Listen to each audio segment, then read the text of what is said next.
Chapter 17.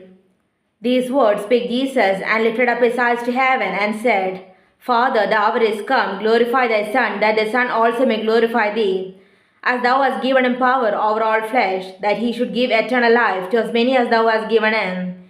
And this is life eternal, that they might know thee, the only true God, and Jesus Christ, whom thou hast sent. I have glorified thee on the earth.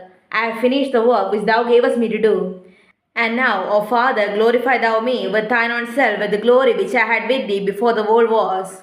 I have manifested thy name unto the men which thou gavest me out of the world. Thine they were, and thou gavest them me, and they have kept thy word. Now they have known that all things whatsoever thou hast given me are of thee.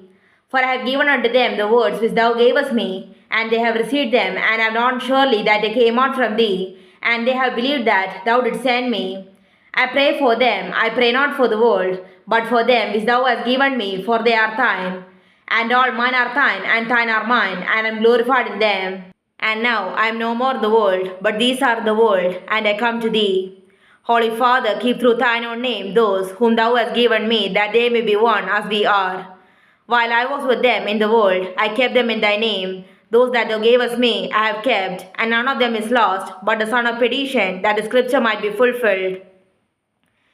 And now come I to thee, and these things I speak in the world, that they might have my joy fulfilled in themselves. I have given them thy word, and the world hath hated them, because they are not of the world, even as I am not of the world. I pray not that thou shouldest take them out of the world, but that thou shouldest keep them from the evil. They are not of the world, even as I am not of the world. Sanctify them through thy truth. Thy word is truth.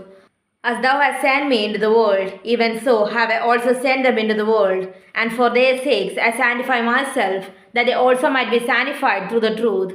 Neither pray I for these alone, but for them also which shall believe on me through their word, that they all may be one, as thou, Father, art in me, and I in thee, that they also may be one in us, that the world may believe that thou hast sent me. And the glory which thou gavest me I have given them, that they may be one, even as we are one. I in them, and thou in me, that they may be made perfect in one, and that the world may know that thou hast sent me, and hast loved them as thou hast loved me. Father, I will that they also whom thou hast given me be with me where I am, that they may behold my glory which thou hast given me, for thou lovedest me before the foundation of the world. O righteous Father, the world hath not known thee, but I have known thee, and these have known that thou hast sent me, and have declared unto them thy name, and will declare it, that the love wherewith thou hast loved me may be in them, and I in them.